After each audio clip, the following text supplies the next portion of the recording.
एनजीटीने एक रिपोर्ट दिली की हे यमुनेचे मैदान पूर्णपणे उद्ध्वस्त झाले आहे आणि मग मला विचारण्यात आले, आता तुम्ही दंड भरा. मी म्हणालो, नाही, मी दंड भरणार नाही, आम्ही काहीही चुकीचे केले नाही.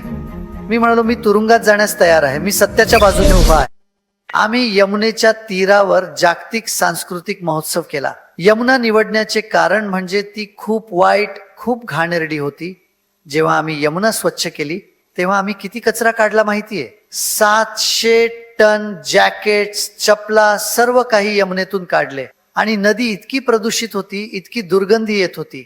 म्हणून मी विचार केला, ठीक आहे, आपण तिच्या तीरावर जागतिक सांस्कृतिक महोत्सव करू. स्थानिक सरकार, राष्ट्रीय सरकार ती स्वच्छ करण्यासाठी काहीतरी पुढाकार घेईल. आमच्या सर्व आशा मावळत होत्या, कारण कोणीच स्वच्छ केले नाही. आम्हाला ते स्वतःच करावे लागले. तो एक मोठा कार्यक्रम होता आणि स्टेज 7 एकरचा होता.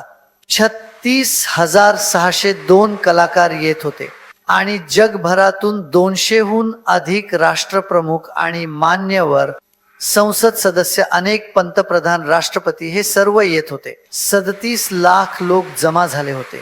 आम्हाला सर्व परवाने मिळाले होते, प्रत्येक बोर्डाकडून, प्रत्येक प्राधिकरणाकडून. आता या टप्प्यावर काही राजकीय पक्षांचे हितसंबंध असलेल्या एका NGOने सांगितले की आम्ही यमुनेचे मैदान उद्ध्वस्त करत आहोत. आम्ही हा मोठा स्टेज बांधला. तो एक तरंगता स्टेज होता. आम्ही धातूचे पत्रे टाकले आणि खांब त्या धातूच्या पत्र्यांवर ठेवले होते. हा मोठा स्टेज, कुठेही खोदकाम झाले नव्हते. आम्ही पर्यावरणाची अत्यंत काळजी घेतली होती. आम्ही सर्वोत्तम केले, कारण जेव्हा आम्ही स्टेज काढला तेव्हा त्या पत्र्यांच्या खाली अजूनही गवत होते. आणि मग NGT सांगितले, तुम्ही 5 कोटी जमा करा. जर काही नुकसान झाले नसेल तर आम्ही तुम्हाला ते परत करू. तुम्हाला माहितीये, कोणीतरी तुम्हाला तेव्हाच दंड करू शकते जेव्हा तुम्ही काही नुकसान करता, बरोबर? तुम्ही अजून कार्यक्रम सुरूही केला नाही तर कोणी तुम्हाला दंड कसा करू शकते? फक्त 2 दिवस उरले होते. आंतरराष्ट्रीय मान्यवर भारतात येत होते. म्हणून आमच्या समितीच्या सदस्यांनी मला विनंती केली, कृपया ते हे देण्यास तयार होतील का, नाहीतर ते परवानगी देणार नाहीत. आम्ही आधीच सर्व काही बांधले. मी म्हणालो, ठीक आहे. निषेध करत आम्ही 5 कोटींची ठेव दिली. पण मी म्हणालो, तुम्हाला माहितीये, सत्याचाच विजय होईल, आम्ही यासाठी लढू. आणि ज्या समितीने खूप नुकसान झाल्याचा अहवाल दिला होता, त्या समितीच्या अध्यक्षांनी स्वतः नंतर NGTला लिहिले, मला माफ करा, मी त्या जागेची अजिबात पाहणी केली नाही, मी कधीच तिथे गेलो नाही.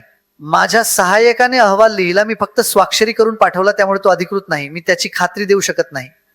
त्यांनी स्वतःचे आरोप फेटाळून लावले. आतापर्यंत चालू होते की यमुनाजींचे नुकसान केले आहे, ते केले. आपले सर्व व्हॉलंटियर्स, आपले टीचर्स, सर्वांनाच थोडा आघात पोहोचला होता. खंबीर राहा, सत्याचाच विजय होईल आणि संयमाचे फळ मिळेल. आणि 10 वर्षांनंतर तेच घडले आहे. सर्वोच्च न्यायालयाने ते मान्य केले आहे. कोणताही पुरावा नाही, काहीही नाही, कधीही कोणतेही नुकसान झाले नाही. आमच्या कार्यक्रमामुळे 155 देशांतील लोक तिथे होते. आणि अशा प्रकारची प्रसिद्धी ही केवळ आर्ट ऑफ लिव्हिंग साठीच नाही, तर संपूर्ण भारतासाठी चांगली गोष्ट नव्हती. पण आम्ही सर्वजण त्यातून गेलो आणि आम्ही हसत राहिलो. आम्ही आमचे मन लहान केले नाही.